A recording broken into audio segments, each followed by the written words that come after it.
Então, boa noite a todos. Agradeço a presença de todos, do nosso convidado, o professor André, para a nossa 10ª semana de encontro no ciclo virtual. O professor André, vou falar um pouquinho dele, já passo para ele se apresentar um pouco mais, tá bom?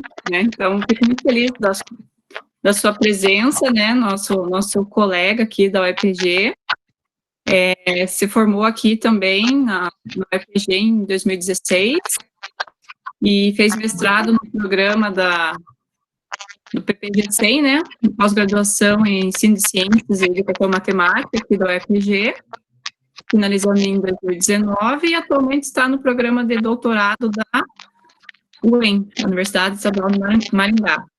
Isso, André? Se você quiser falar um pouquinho das suas áreas de trabalho, de estudo, pesquisa, pode ficar à vontade, e aí você pode iniciar a apresentação, Aí eu peço que quem tiver dúvidas, questionamentos, pode escrever no chat, e eu, no final, passo para o André. E eu só queria dar um recadinho também para os acadêmicos e acadêmicas do curso de licenciatura em matemática, e daí quarta-feira que vem não tem palestra, aliás, hoje é a última palestra, porque é o início das aulas remotas a partir do dia 20, a gente vai dar um tempo aí com as palestras para se ambientar e se adaptar a todo esse novo processo, certo? Depois a gente vê o que vai fazer com as palestras. Então, na quarta-feira que vem não tem palestra, eu gostaria de...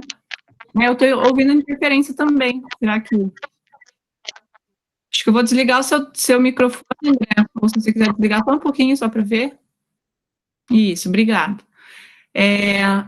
Na quarta-feira que vem, então, não tem palestra, mas eu vou marcar um encontro com os alunos do curso de licenciatura em matemática, para nós conversarmos um pouquinho sobre o início das aulas remotas, todo o processo, e tirar as dúvidas, então, mas eu mando o convite certinho para vocês durante a semana e até a semana que vem, tá bom? Só para já deixar avisado a princípio.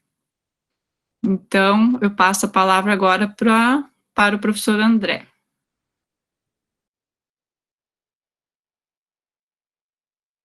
Então, primeiramente, boa noite para todos.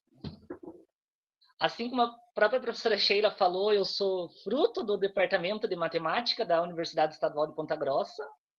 Então, assim, é sempre um orgulho, Eu acho, assim, no sentido de um prazer para mim mesmo estar aqui com vocês. Eu acompanhei as 10 semanas, Então, posso dizer com orgulho que eu participei das 10 palestras e percebo, assim, o quão importante foi, Parabenizo a toda a organização, pelo evento, por perceber que mesmo nesse período tão difícil, e nesse período que a gente está tendo que se reaprender, se reinventar com coisas diferentes, Coisas que nunca nem vistas até então. Bom, então a minha ideia hoje é mostrar um pouquinho quem eu sou, falar um pouquinho também do que eu, como a própria professora Sheila comentou, eu sou licenciado, Eu tenho no meu material, já vou apresentar para vocês.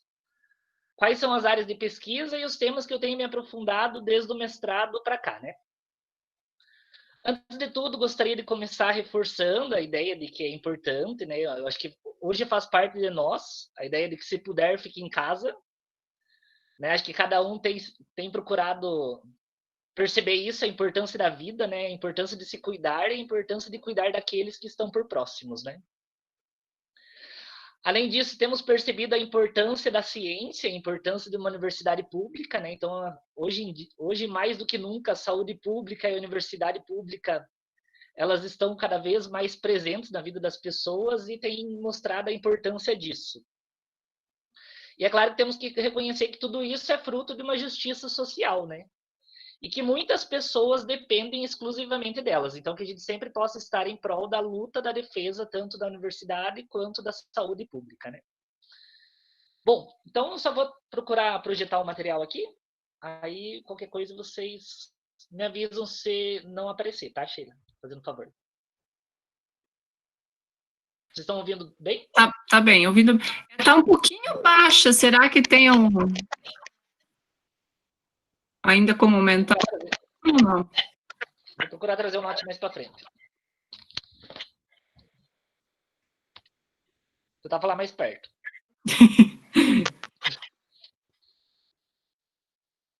Vamos lá. Bem, apareceu? Ainda não. Tá, aguardo.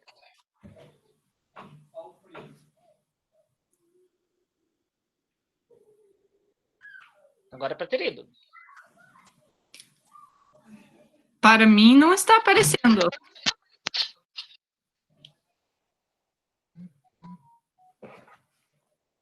Os demais estão visualizando? Não. Eu não, André. Também não. Também não, André. Não estou vendo nada. Tá, eu vou interromper e começar a fazer de novo.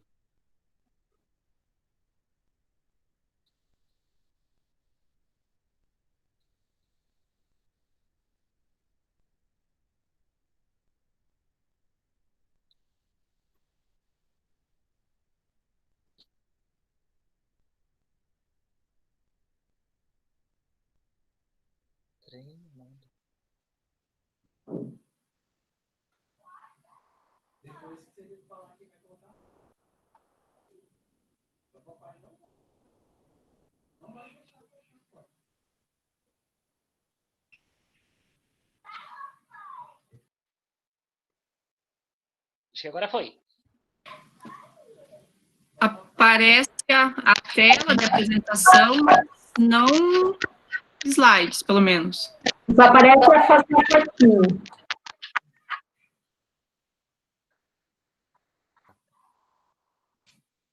Deixa eu interromper e começar novamente. Licença.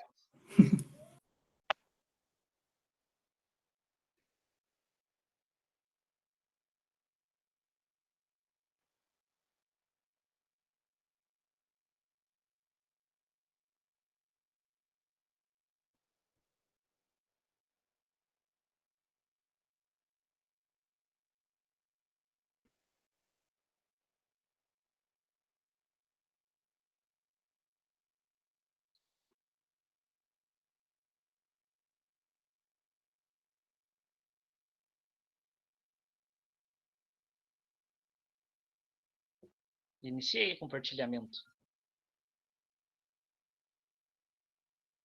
Não? Não. Oh, meu Deus.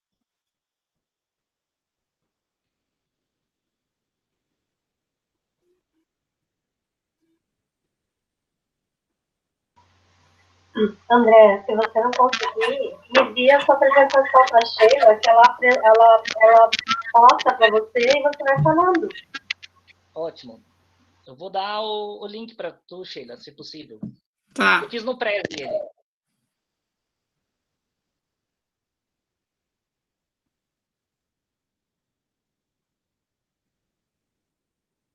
André, você está conseguindo agora, a gente está vendo tua tela.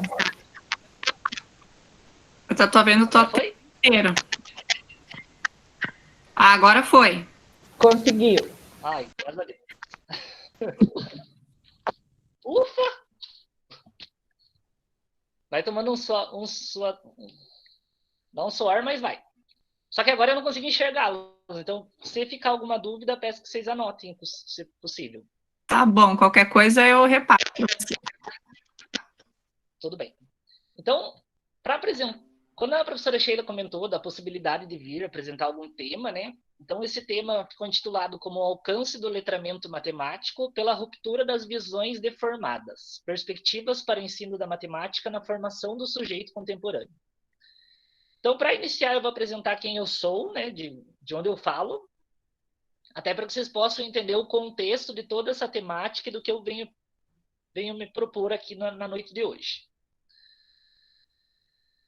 Então, nesse olhar, eu, professor, a carreira de docente já tem sido foi uma escolha minha desde a época da educação básica. Então, quando eu fiz o meu ensino médio, eu fiz ensino médio integrado, acabei fazendo antigo magistério, que hoje é atual formação de docentes, pelo Instituto de Educação Estadual aqui de Ponta Grossa. Me formei em 2012 lá, logo ingressei na licenciatura em matemática. Então, colei o grau em abril de 2017. Então, pela UEPG, eu fiz licenciatura em matemática e o mestrado no programa de pós-graduação em ensino de ciências e educação matemática, onde eu fui orientado pela professora Ana Lúcia, e pela professora Luciane Gross. E essa temática ela tem muita correlação com até a temática da minha dissertação, né? Então, o que eu vou relatar hoje um pouquinho para vocês é bastante fruto do que eu desenvolvi no mestrado e o que eu venho desenvolvendo agora no doutorado também. Então, hoje eu faço parte do programa de pós-graduação em Educação para a Ciência e Matemática da Universidade Estadual de Maringá, como a própria professora Sheila já me apresentou. E eu percebo, assim, uma forte correlação e a importância desde a graduação é a gente participar do que dentro da universidade a gente chama de tríade, que é a tríade universitária. Então, a potencialidade, a universidade ela te abre um campo, né? Então, você participar de atividades, tanto nas características de ensino, quanto pesquisa, quanto extensão, elas agregam muito. Eu mesmo fiz parte do PIBID, que é o Programa Institucional de Bolsas de Iniciação à Docência, né? Então, é um programa que visa fortalecer a importância dessa abertura do próprio licenciando e do professor, né? Do professor orientador, em relação com a comunidade, né? Então, você faz um trabalho na escola, que muitas das vezes acaba sendo um trabalho tão rico, ou se não for mais rico ainda, né? Acho que essa questão de comparar ou de tentar quantificar não vem ao caso, mas a grandeza dessas atividades, elas são tão ricas quanto uma atividade de estágio obrigatório, né? Por você estar se percebendo, ter a sua configuração identitária. Então, tudo isso me foi configurando enquanto professor. Eu percebo que hoje participar dessa tríade me abriu o mundo, me abriu o olhar para o campo, para a docência, muito maior do que se eu tivesse só me contentado com o ensino, né? Então, sempre hoje, nas minhas atividades como professor colaborador do próprio departamento, eu comento com os acadêmicos da importância deles estarem participando de atividades dessa natureza. Eu fiz parte de extensão também, participei de extensões tanto na licenciatura em matemática, com a professora Marceli, da questão da transição dos quintos para os sextos anos, né, do ensino fundamental. Até atividades, por exemplo, o Rondon, que foram atividades mais institucionais. Então, tudo isso vai agregando e vai criando uma característica do próprio profissional, né? Então, eu gostaria de abrir essa minha fala e trago até uma foto aí da minha família, por perceber, digamos assim, além do nosso currículo Lattes, a gente é uma pessoa, né? Então, hoje, no próprio programa do doutorado, hoje eu venho me desenvolvendo pesquisas na área de ciência e arte, né? Então, digamos assim, a potencialidade da interdisciplinaridade e a gente sempre percebe nas leituras que por trás, por exemplo, de uma obra de arte tem um artista, né? Acho que a gente tem que começar a pensar assim, que atrás de uma pesquisa também existe uma pessoa, né? Existe um pesquisador. Então, ali é toda a minha família, então nós ao todo somos 5 filhos, meu pai e minha mãe, né? Tenho 2 irmãos menores, e é uma coisa que eu sempre valorizo, assim, na minha família, é o quanto eles percebem a importância do estudo, né? Acho que é um caminho para se modificar a vida. Digo assim, a educação e as oportunidades, elas transformam a vida das pessoas, isso sem dúvida. Esse é um legado que eu ganhei dos meus pais e que acho que vou procurar passar para o resto da vida, né? Então, o próprio grande pensador, grande educador aí, Paulo Freire, eles nos dizem o seguinte, que às vezes não se imagina o que pode passar a representar na vida de um aluno o simples gesto do professor. O que pode um gesto aparentemente insignificante valer como força formadora ou como contribuição à formação do educando por si mesmo. Então, eu agradeço muito aos profissionais, agradeço todo o departamento de matemática, né? Acho que assim, sempre procuro carregar um pouquinho de vocês nas minhas ações enquanto prática. Acho que a gente leva um pouquinho de cada um e deixa um pouquinho da gente também, né? Então, eu já gostaria de começar minha fala nesse sentido, agradecer toda a minha trajetória aí. Enquanto pesquisador, Dentro da própria licenciatura em matemática, então eu trago até aquela foto ali, um olhar mais interdisciplinar, de formação humanitária, o quanto a própria licenciatura em matemática ela já te possibilita conhecer esses campos de pesquisa, né?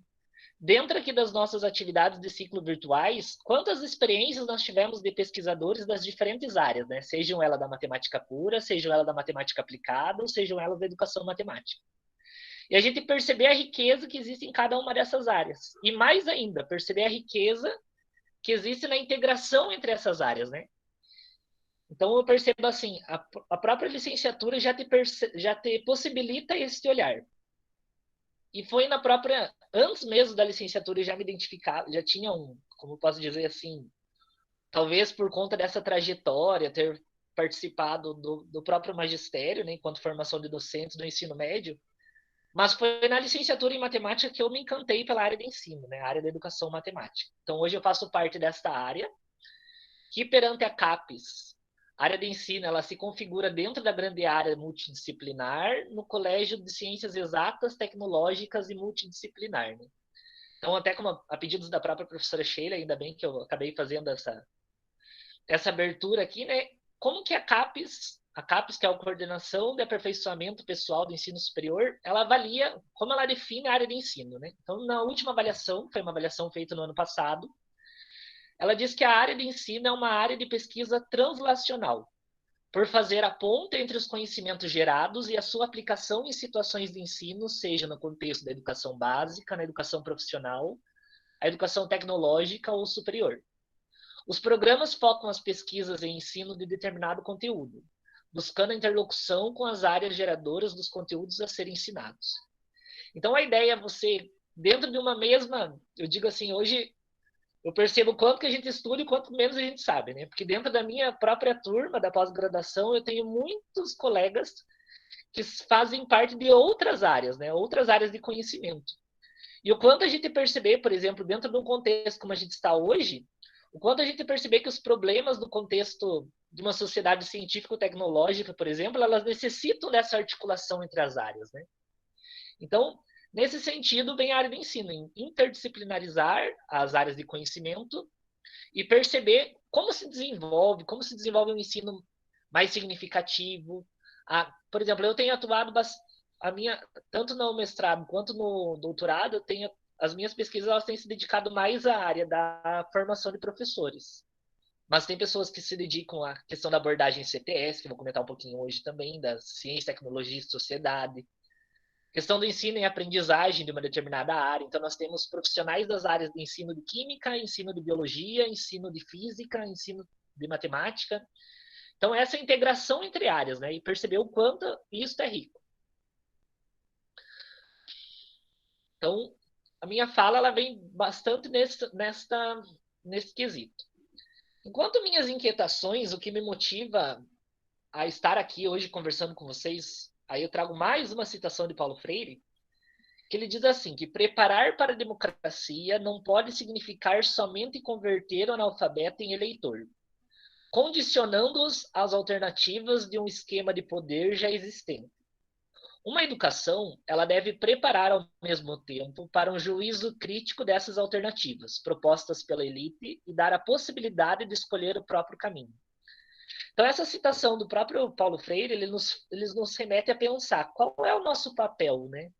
O nosso papel enquanto professor, o nosso papel enquanto educação, né? O nosso papel enquanto professor, o papel da educação matemática, né? A própria professora Ana, na primeira atividade de ciclo virtuais, ela comentou as relações entre o ser e o estar, né?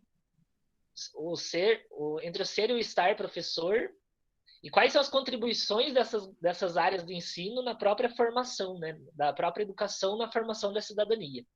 E essa fala de Paulo Freire nos remete exatamente a isso. Qual é o nosso papel diante dessa sociedade, diante desse sujeito contemporâneo, como eu procurei retratar no título desta palestra de hoje?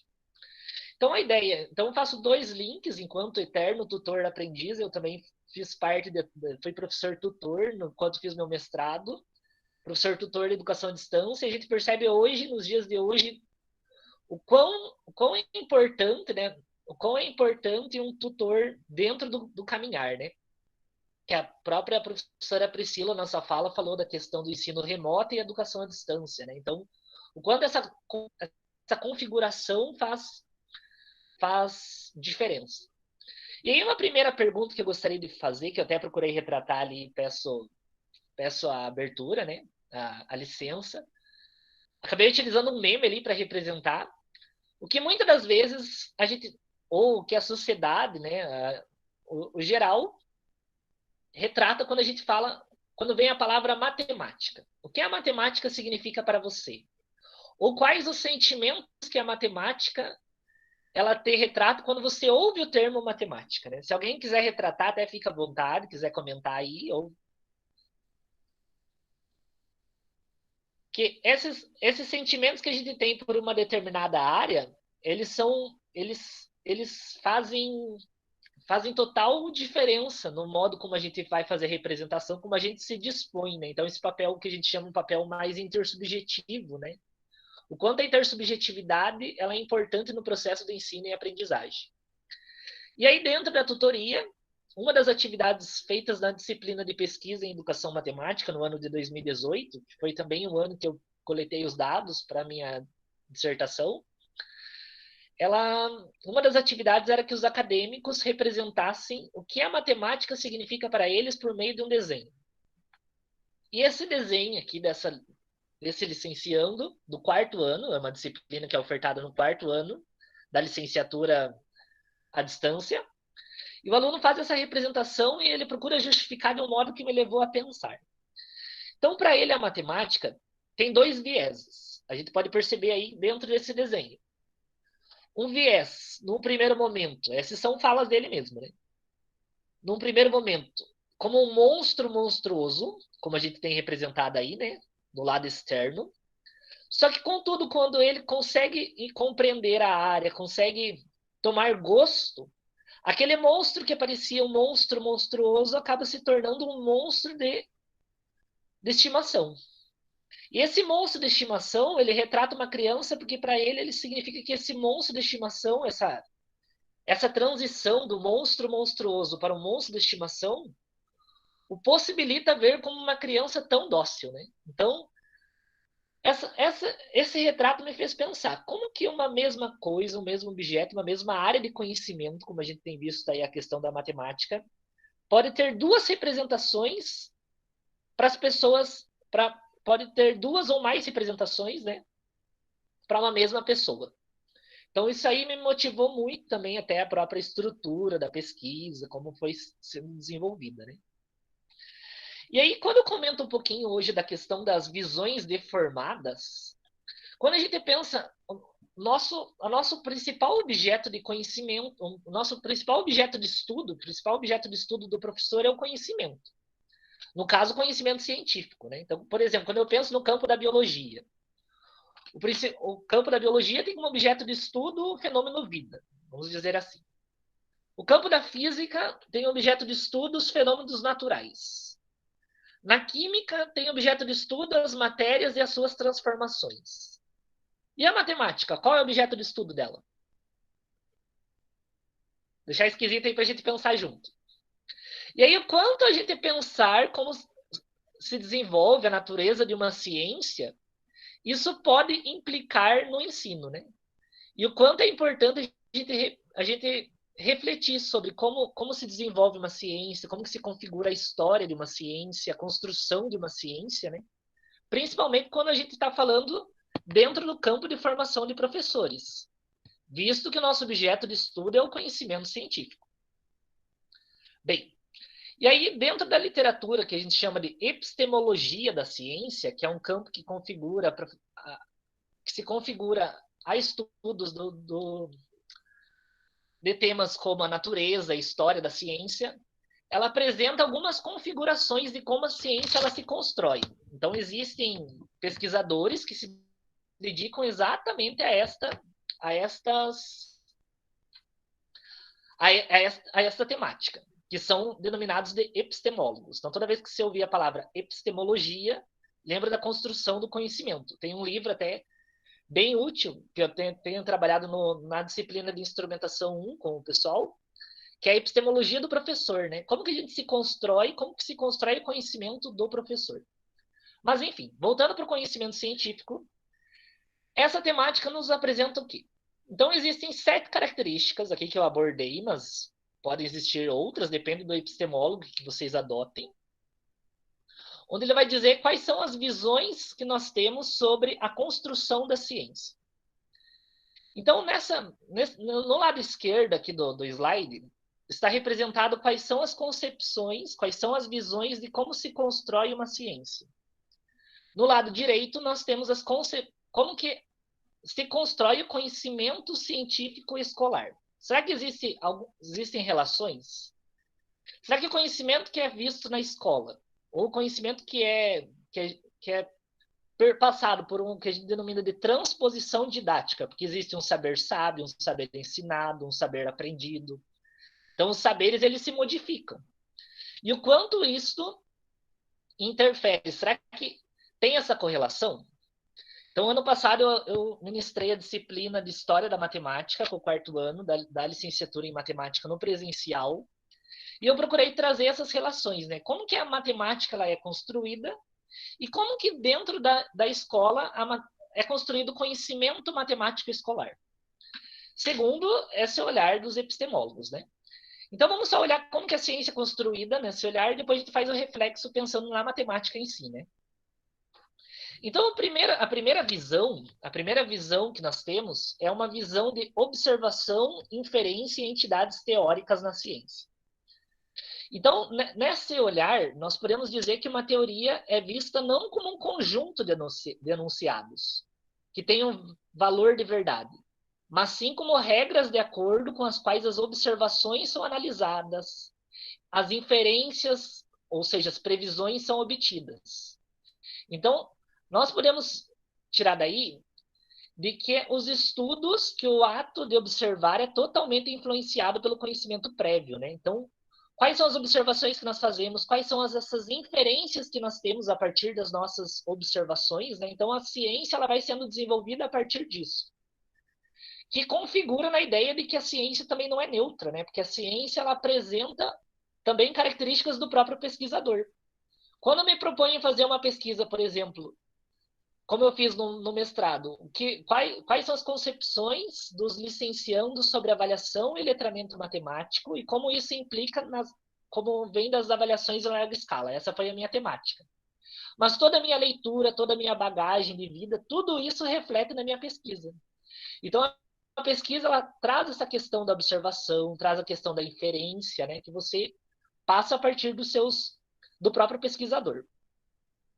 Quanto às teorias e leis científicas, então os alunos geralmente eles mantêm uma visão hierárquica, uma visão simplista da relação entre teorias e leis. Por exemplo, na matemática a gente pode pensar essa questão como demonstração, teoremas, né? Na qual as teorias elas se tornam leis, se eu for pensar essa relação de teoria e lei, como eu penso na teoria da gravidade, lei gravitacional, né? Dependendo da disponibilidade de evidências de apoio. E acredita que as leis têm um status maior do que as teorias. Essa é a visão dos alunos, né, que a gente tem constatado nas pesquisas. Mas ambas essas noções elas são inadequadas, pois teorias e leis elas são diferentes tipos de conhecimento e um não se torna o outro. As teorias são um produto da ciência tão legítimo quanto as leis. Então, essa relação, né, como se desenvolve as teorias e leis dentro do campo científico e como que isso é perpassado no processo de ensino, né? Quais são as implicações do que nós temos enquanto concepção e quanto isso apresenta no próprio processo de ensino, né? A questão da natureza criativa, da natureza imaginativa do conhecimento científico, então a gente percebe que a ciência tem o seu lado empírico, né? A necessidade de se experienciar. Todavia, então, envolve a imaginação, a criatividade. Então, a ciência, ela contrai o que a gente chama de crença comum, o senso comum. É uma atividade sem vida, né? Não é uma atividade sem vida, a ciência. Pois ela é inteiramente racional e ordenada. Então, ela envolve a invenção de explicações de entidades teóricas, o que requer muita criatividade por parte dos próprios cientistas. Enquanto conhecimento científico e carregado de teoria, né? Então, a natureza disso. Então, as crenças, os conhecimentos prévios, as experiências, como eu já comentei, as expectativas, tudo isso vai influenciando o trabalho do cientista. Quando a gente produz uma ciência, a gente tem uma hipótese. E essa hipótese, de acordo com o encaminhamento metodológico, a nossa ideia é conseguir encontrar uma tese. Se aquela nossa hipótese levantada inicialmente ela é verdadeira ou não. Então, muito do que acaba... Até a gente defende a ideia de que para se ter uma boa pesquisa, precisa de um bom problema, né? O que motiva um pesquisador é o seu problema de pesquisa.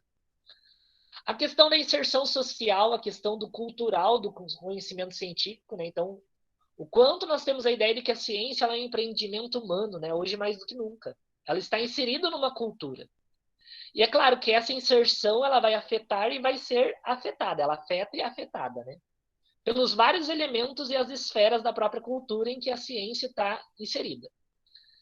A questão do método científico, né? Então, ainda nós temos essa visão, essa crença de que existe um único procedimento, né? Semelhante ao recipiente de que todos os cientistas seguem quando fazem ciência.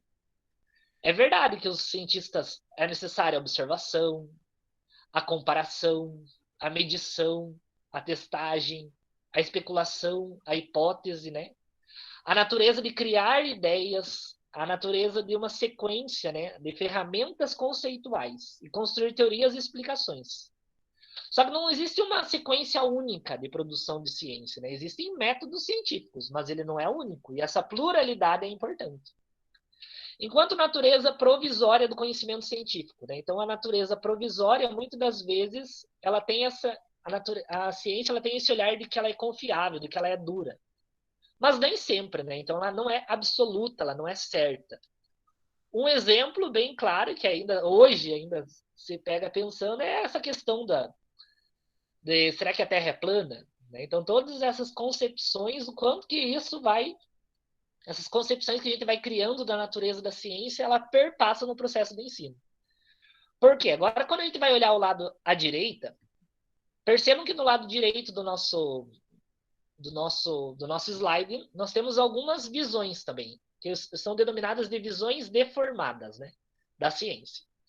Então, a primeira concepção, que é uma concepção empírico-indutivista e ateórica, ela tem a ideia de que o papel é neutro, né? A ciência ela é neutra na observação e na experimentação. Eu acabei de falar anteriormente que a ciência ela não é neutra, quando eu levo em consideração a observação, a experimentação, né? Então, eu não posso descartar as hipóteses, as teorias, mas muitas das vezes no ensino ela acaba sendo descartada, né? O aluno não tem o seu ponto de vista, né? Então, hoje eu vou ensinar a equação, vou ensinar a função do primeiro grau. Vocês já tiveram ideia do que é uma função? Não, geralmente a gente vai lá, definição, exemplo, sigo o exemplo. Então, o aluno não tem esse ponto de vista, né? De se colocar. Então, muitas das vezes ela é vista como pronta e acabada, né? A segunda concepção é de que a ciência é rígida. Isto é, ela apresenta um trabalho científico como um conjunto de etapas a seguir mecanicamente, como uma receita a ser conduzida com resultados infalíveis. Quando a gente pensa na matemática, muitas das vezes, aplique tal fórmula. A fórmula vai te dar o resultado, né? Às vezes, muitas das vezes, é aquela mesma fórmula que a gente aprendeu quando a gente era aluno. Então, você veja quando a gente vai carregando isso e quanto isso vai implicando no processo de ensino, né? Bem, a terceira concepção, que é uma visão problemática e histórica, né? A visão de que o trabalho científico não tem uma série de problemas que lhe deram origens, eles não resultam de uma evolução e as dificuldades encontradas ao longo do caminho percorrido, né? Então, perceber tudo isso, como se constrói conhecimento matemático. Será que isso interfere no processo de ensino? Eu percebi, por exemplo, que os próprios matemáticos da época tinham dificuldade de se perceber a relação dos números negativos. Isso está nos próprios livros de história da matemática. E o quanto isso também me ajuda a ter um novo olhar, né, quando eu for trabalhar com a construção do número inteiro, por exemplo. A quarta visão é uma visão exclusivamente analítica, que é uma visão deformada também. Por quê? Porque ela destaca um caráter simplificador e limitado dos estudos, né? Ela esquece os esforços que são posteriores da própria unificação dos conhecimentos. Então, por exemplo, como ocorre a inter-relação entre as diferentes áreas que se pode chegar a um determinado contexto, né? Como a própria história de uma ciência ela vem demonstrando isso. A visão acumulativa do crescimento linear, né? Então, essa é uma quinta concepção, uma quinta visão deformada da ciência, porque a ciência ela não acontece de forma linearmente, não acontece de forma acumulativa, né? Quando a gente pensa no sentido de que há uma interpretação simplista da evolução dos conhecimentos científicos, no sentido de que o desenvolvimento da própria ciência ele aparece como algo puramente acumulativo. A contribuição no ensino é que ela não evidencia o processo de estabelecimento das teorias, né? As suas mudanças, confrontações entre as teorias rivais. Então, a gente não tem essa correlação, né? Muitas das vezes é visto isso, parou aqui, vamos prosseguir lá. Então, será que a ciência vem sendo desenvolvida da mesma forma que ensinamos? Será que a ciência, o conhecimento matemático, ele foi construído do natural para o inteiro, do inteiro para o racional, do racional para o irracional, do irracional para... Porque a gente apresenta sempre na escola como uma visão linear, né? Então, quando a gente pode pensar sobre isso também, quando se reflete o processo de história e natureza de uma ciência? E a última concepção, que eu já falei bastante, é a questão da visão socialmente neutra, né? Que é uma visão em que coloca os cientistas como seres inacessíveis e isolados da sociedade. Então, ela anula até a própria ideia de que a ciência tem uma ligação com a própria tecnologia, a própria sociedade, né? Que hoje isso aí está bem em pauta quando a gente pensa até essas concepções do quanto a pandemia aí tem agravado, né? Bem, então, a falta de uma reflexão crítica e a educação científica que se limita com frequência a uma simples transmissão de conhecimentos já elaborados, retórica de conclusões, isso não só secundariza as características essenciais do trabalho científico, mas ele também contribui para reforçar algumas visões deformadas, como já comentei, o suposto caráter exato, né, de uma ciência, a visão problemática. Desse modo, a imagem da ciência que os professores e muitos cientistas possuem diferencia-se pouco, ou melhor, não suficientemente das que podem ser expressas por qualquer cidadão e afasta-se das concepções atuais sobre a própria natureza da ciência, né? Então, quando eu penso, por exemplo, no conhecimento matemático ele é um conhecimento científico também, existe um método para isso, né? Seja em diferentes áreas ali, na área da matemática pura, na matemática aplicada, na área da educação matemática. É claro que cada área tem as suas particularidades e os seus objetos de estudo, né? Mas se a gente for observar o campo matemático, o conhecimento matemático, a produção de novos conhecimentos, ele perpassa pela ideia de apresentar novas conjecturas, de criar novos modelos, de representar, muitas das vezes, até os próprios padrões, né? Os padrões. Só que no ensino isso muitas das vezes não acontece. Então a gente ainda tem um ensino pautado na memorização, uma memorização muitas das vezes sem significado, né? Decore a fórmula. Uma questão de que o aluno se sente pressionado em relação ao tempo, então ele precisa sempre fazer da forma mais rápida, né? E a questão da própria pressão, né? Quando essa pressão ela também traz a questão do medo do erro, né? Então todo esse contexto me leva a pensar, será que as concepções que nós temos hoje sobre ciência, como as pessoas têm feito parte do conhecimento científico, nas suas questões, sejam elas científico-tecnológicas, como que a gente está passando hoje num contexto de pandemia, será que as pessoas têm conseguido tomar atitudes pautadas numa ciência? Então, será que isso não é fruto dessas visões deformadas? Será que, por exemplo, hoje a gente vê, por exemplo, no campo da matemática, um processo muito grande, como eu já vou mostrar no vídeo ali, a questão a própria correlação, né, dos dados hoje, dados estatísticos. Será que as pessoas têm conseguido fazer a leitura disso? Então, nos leva a pensar sobre. Bem, enquanto pesquisador, nessa busca do letramento matemático, esse letramento matemático, na dissertação, eu trabalhei com o letramento matemático que é apresentado nas próprias avaliações em larga escala.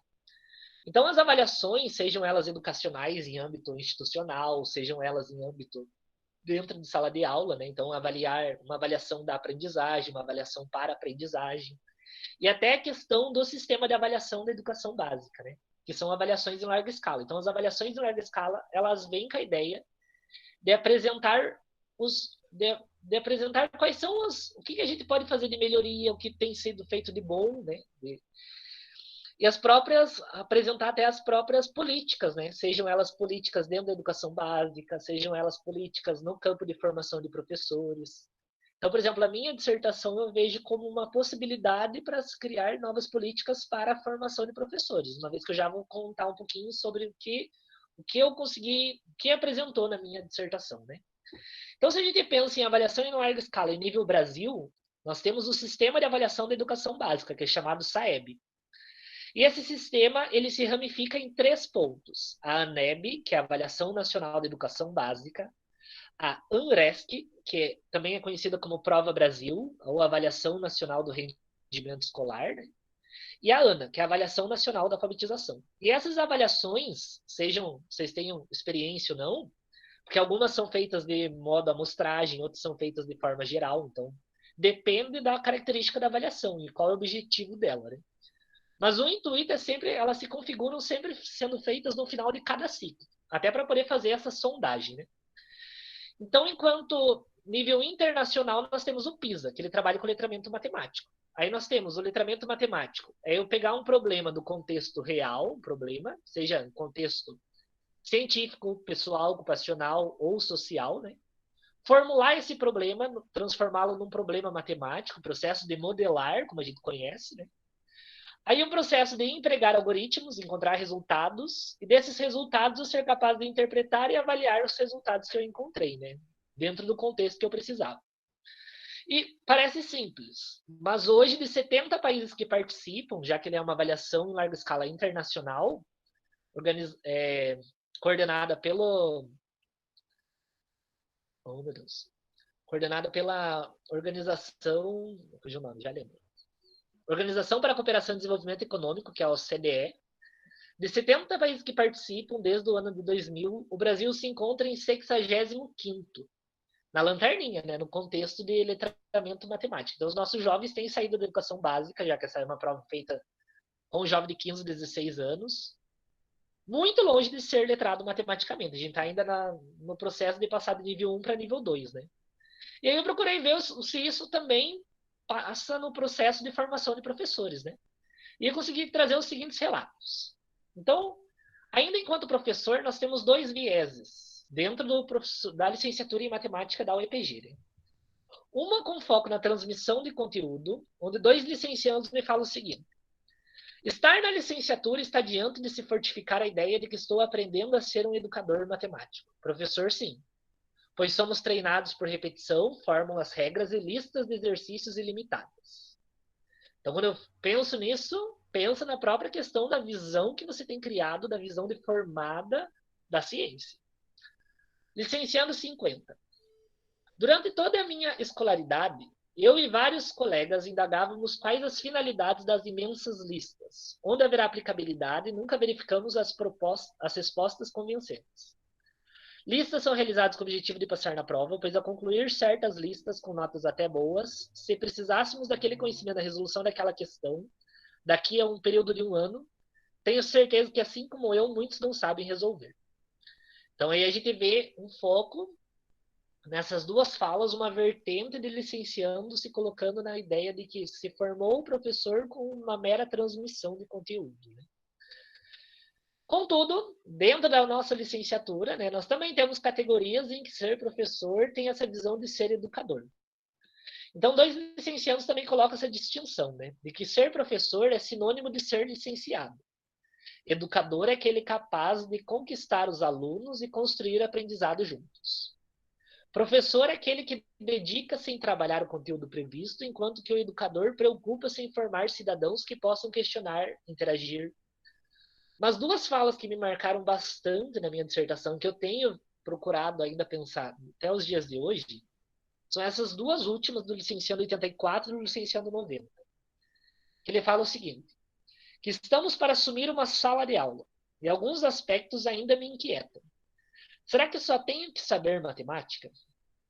Como vou cooperar com a formação do letramento dos meus alunos se não vivenciei isso na minha própria formação, né? Vou apenas reproduzir os meus conhecimentos. Então, você percebe o quanto a questão da reprodução, do ensino por transmissão, da ideia de que a matemática de que ser letrado é você ser capaz, você saber matemática, né? Como eu consegui constatar na dissertação, eu tive um grande grupo de licenciados dizendo que ser letrado matematicamente é você dominar a matemática. Aí eu volto na questão do aluno, né? O aluno tem mostrado isso também lá na escola. Porque a menor dificuldade dele dentro daqueles 4 processos é o processo de empregar. Então o aluno ainda tem essa visão de que ser professor de matemática é você transmitir para o aluno a ideia de empregar algoritmos, de aplicar fórmulas, né? Então você veja o quanto tudo isso está amarrado na própria questão da natureza da ciência, né? E o quanto isso perpassa em problemas de contexto de sociedade e de contexto tecnológico, como a gente tem vivenciado hoje em dia. Bem, então, dentro da minha dissertação, eu trabalhei com uma teoria chamada teoria dos monstros.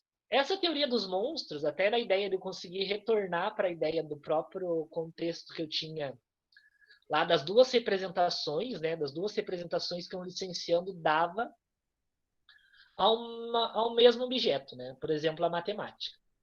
Então, é uma teoria que está baseada no texto de Rômulo Campos Lins, que tem como pressupostos essa teoria, ela partiu do conjunto de ideias que se desenvolveu no âmbito da literatura, e ela acabou sendo oriunda da própria área de estudos culturais.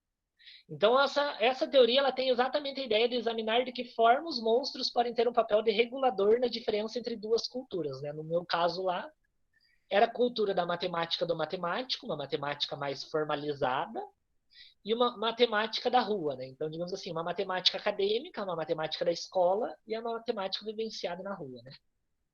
Bem, e aí ele apresenta 7 teses dentro dessa teoria.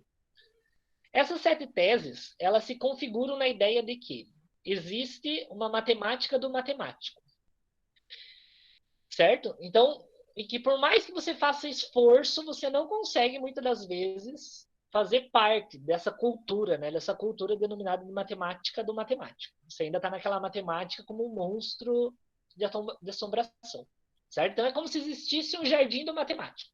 Quem é pertencente ao jardim consegue ver um determinado monstro, quem não é pertencente tem outro olhar. Bem, então a primeira tese ela fala que o corpo do monstro é um corpo cultural. Então, ao encontrar um monstro, por exemplo, se a gente pensa, por exemplo, dentro das próprias literaturas, né, o Frankenstein, tendo essa correlação, ela não estamos preparados. Por quê? Porque nem pela vida, nem pela escola lidar com uma determinada situação, né? Então, hoje, por exemplo, até a ideia do Covid, né? Será que esse corpo, a gente está preparado para isso? Para ter essa relação da ciência? Como que a ciência pode ter como pode contribuir nessa tomada de decisões, né? Então, apesar desse monstro não ser familiar, ele pode tornar-se, principalmente por esse vertente do corpo natural, né? Enquanto, segundo a tese dessa teoria, que o monstro sempre escapa. Então, se eu penso, por exemplo, dentro da prática de professores, se eu fui um professor, se eu fui um aluno, muitas das vezes, né, pautado na ideia da transmissão do conteúdo, a minha prática, muitas das vezes, vai perpassar isso também. Não estou dizendo que uma coisa implica na outra, mas ela tende a ser a implicação acaba sendo maior, né? Porque quando o aluno, por exemplo, a própria licenciada refletiu, eu não tive vivência do meu letramento, então como que eu vou dar ao outro aquilo que eu não tenho, né? Então é mais fácil dar aulas expositivas, manter os monstros do lado, né?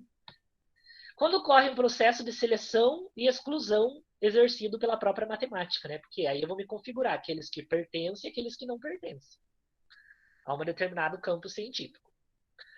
O monstro é um arauto da crise de categorias.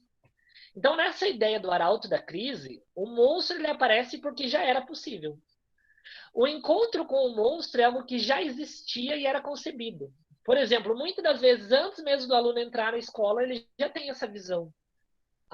Por quê? Porque muitas vezes isso já é cultural, né? Olha, eu não gostava muito da área da matemática. Então você veja assim, o quanto isso vai sendo implicado, né? Essa crise no sistema de categorias. De fazer o mundo por um sentido mais confortável. Então não conseguimos produzir significados familiares, muitas das vezes, por até esse contexto que nós temos, seja um contexto cultural, como já apresentado. Quarta tese, que o monstro mora nos portões da diferença. Ou seja, criamos os monstros e queremos que eles fiquem para lá, para além dos portões. Então, quando eu sou professor, e muitas das vezes tenho essa visão de que eu estou ali para transmitir o conhecimento, e que se você não entendeu é problema teu, porque ainda a gente tem uns professores com essas visões, né? Então a gente percebe assim, o quanto ainda nós temos um portão da diferença, né? Aquele que pertence e aquele que não pertence a determinado campo, né? Como o monstro ele não é universal, para alguém talvez ele nem seja um monstro, como a ideia do monstro de estimação, né? Então para alguns tem essa vertente do monstro de assombração, para outros a vertente do monstro de estimação. Então, inversão de conceitos. O monstro que eu mesmo crio pode estar a serviço de mais alguém que não seja apenas eu, né? A possibilidade de existir sucesso. Quinta tese, desculpe. Que o monstro policia as fronteiras do possível. Então, o monstro ele vai policiar a entrada do que o próprio autor denomina de jardim do matemático, que era limite, e agora se tornou obstáculo, né? Então, o monstro ele não policia a normalidade, está no terreno de outro, policia a racionalidade do outro. Então, quem me impede de estar lá, muitas das vezes é nós mesmos. Por quê? Porque nós já temos aquela ideia de que, eu não sei fazer, né? E isso me lembra muito de uma frase que está até no portal da entrada da Academia de Euclides, né? Que não entre aqui aquele que é ignorante da geometria, né? Então, essas relações, né? Quanto elas estão implicadas. Bem, próxima tese 6, que o medo do monstro é realmente uma espécie de desejo. Então, há um efeito de atração que cria uma importância para o matemático. Então, o matemático, muitas das vezes, é visto como um deus, né? Ele é aquilo que é desejado, porque poucos têm esse acesso. Então, o desejo sagrado sobre esses monstros... E aí eu me pergunto nessa questão das próprias avaliações de larga escala, né? Será que a matemática ela receberia tanta atenção se fôssemos todos inteligentes, todos frequentadores do mesmo jardim do matemático? Se fosse todos pertencentes a esse jardim? Será que a matemática estaria tão presente nas discussões?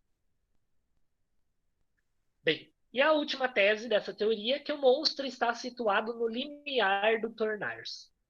Então, no próprio campo da educação matemática, o tal estranhamento ele vai contra a intenção de facilitar a vida escolar do aluno, né? Limiar ao tornar-se significa que você vai aceitar a diferença e a possível admissão do diferente. Então, para o aluno, isso quer dizer ser ouvido. E para o professor, muitas das vezes, dar a oportunidade de ouvir, né? Ou olhar para alguém com a intenção de fazer algo a respeito. Então, nessa concepção, quanta gente também que somos frequentadores desse jardim, possibilitamos que outros também pertençam, né? Ou nós somos daqueles que estamos construindo mais um tijolinho, né? Então, digamos assim, até hoje, né, no meu doutorado, eu venho refletindo qual é o ponto de vista do formador, né? Já que na própria licenciatura se reflete muitas das vezes do que é visto na educação básica. Então, será que o formador de professor ele tem esse ponto de vista? Qual é a visão dele sobre a própria ciência, né? E como que a própria matemática pode, o conhecimento científico pode contribuir na formação de um sujeito? Porque, querendo ou não, como eu já apresentei lá no começo, o professor faz muita diferença na vida do aluno, né? Seja na questão de construir um sonho ou de destruir um sonho. Então, ele pode ser um grande motivador ou desmotivador das ideias, né? E o quanto, quando eu trabalho na formação de professores, o quanto eu percebi, quanto as minhas ações formativas também implicam na prática de ensino do meu licenciando, né? Ou seja, eu sou um multiplicador de ideias. E aí eu gostaria de provocar algumas reflexões finais, até para a gente dar essa abertura da fala para todos, aí quem quiser fazer as questões a gente se abre, é uma roda de conversa, né? E aí eu levantei algumas questões. Das 7 teses, qual teve mais significado para você? Você já teve alguma experiência com isso? E a ideia? Você já esteve passeando pelo jardim do matemático? E quais são as suas expectativas para o ensino do futuro, né? Então, hoje, nessa ideia, como que eu posso transformar, colaborar com a formação do sujeito contemporâneo? Dentro de um processo de configuração identitária, né? De um monstro, que seja um monstro monstruoso ou um monstro de estimação. E aí eu só vou apresentar um vídeo do coronavírus para a gente pensar um pouquinho dentro desse contexto. Acho que tem um tempinho ainda, né, Sheila? Sim, André. Sim. Então, ela vai fazer uma metáfora com a questão das próprias vitórias régias, né? E o quanto as pessoas hoje elas têm essa visão, né, do quanto a ciência está implicada dentro de processos como esse que a gente tem vivenciado hoje em dia. Vou só dar um enter aqui para o negócio.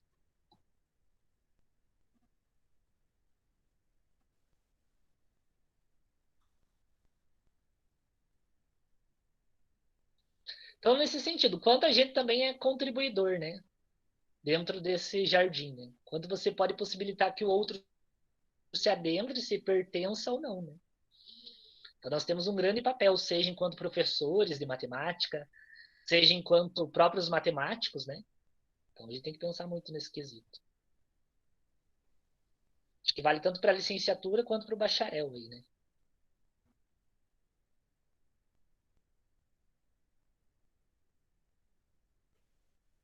Ixi. Bom, eu vou disponibilizar o link, acho que é mais fácil. Vou esperar até a internet funcionar. Isso, deixa o Ele vai link, fazer uma metáfora. deixa o link no chat. Beleza. Ele vai fazer uma metáfora com a questão da vitória régia. Então, se eu pego uma vitória régia, por exemplo, que vai se crescendo, vai se dobrando, né, as contaminações. Então, no primeiro dia eu tenho uma vitória régia, no segundo dia eu vou ter 2, depois eu vou ter 4. E assim sucessivamente. Qual é o momento em que eu vou precisar que eu vou ter 50% de vitórias régias, né? Então, dentro desse contexto, eu posso trabalhar a própria questão da modelagem, porque eu vou trabalhar com um problema do contexto, né, e fazer que os alunos reflitam. Então, nessa questão da modelagem matemática, dentro de um problema como esse de natureza aí, né? Para perceber, será que os alunos têm essa relação do próprio crescimento exponencial, como a gente tem percebido hoje em dia, né? E aí depois eu vou encaminhar o link no fórum, só gostaria de finalizar então a minha fala com a questão do próprio Biratan D'Ambrosio, né? Onde ele fala que algumas pessoas gostam de dançar, outras não. Há quem vibre ao dirigir automóveis e quem sinta sono na direção. Como tudo na vida, há quem goste de matemática e quem não a veja com bons olhos. Mas para gostar de algo é preciso conhecê-la, é preciso experimentá-la e ter a chance de sentir algum prazer nesse contato. E aí eu agradeço, como eu falei bastante da questão da ciência, e aí, sim, aconteceu por natureza, né? Hoje é o Dia Nacional da Ciência, então, e dos próprios pesquisadores, né? Achei interessante quando eu fiquei sabendo também. Então, assim, que mesmo dentro desse contexto que a gente vive hoje, né, em que defender, em que se embasar na ciência, ser resistência, que a gente ainda possa ter esse olhar, né, essa construção, que a gente possa de fato quebrar com essas visões deformadas do próprio conhecimento científico, né? Agradeço e muito obrigado. Nós que agradecemos, André, uma ótima apresentação e viva a ciência mesmo, né? Hoje é dia da ciência e do pesquisador, né? Parabéns a todos nós que trabalhamos nessa defesa, né? Nessa luta. Alguém gostaria de perguntar alguma coisa?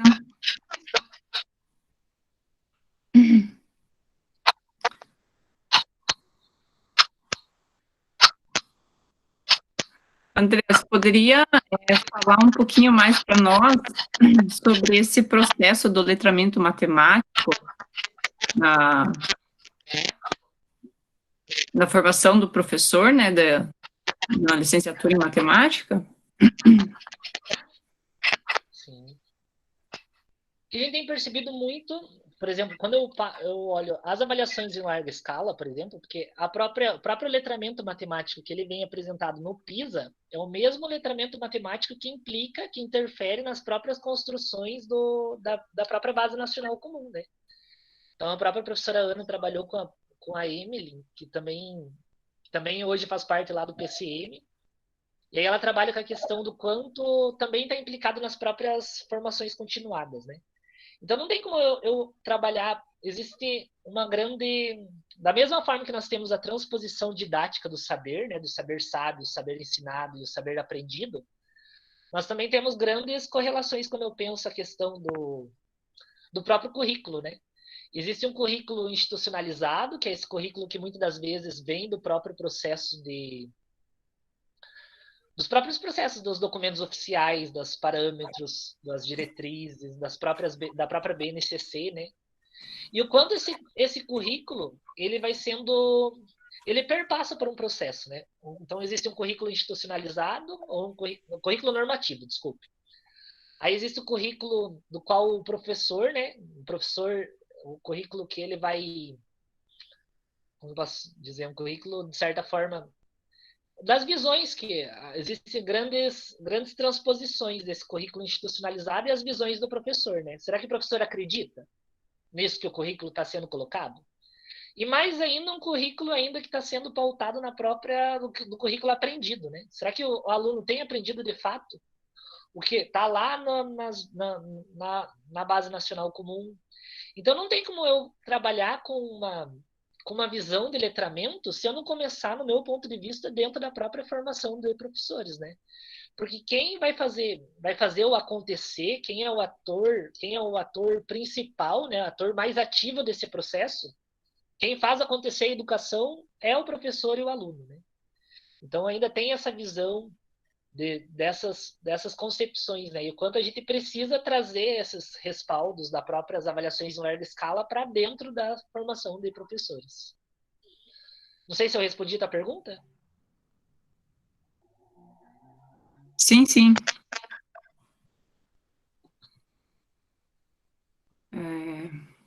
Mais alguém gostaria de fazer alguma pergunta? Ali tem alguns comentários, mas não são perguntas. Encaminhei ali o link do vídeo, que por conta das falhas técnicas não consegui apresentar, né? Mas ele faz esse paralelo, né? Enquanto a ciência está impregnada dentro... Ciência quanto conhecimento matemático mesmo. Sim. Dentro do próprio coronavírus, né? Então, hoje nós temos passado isso muito nítido.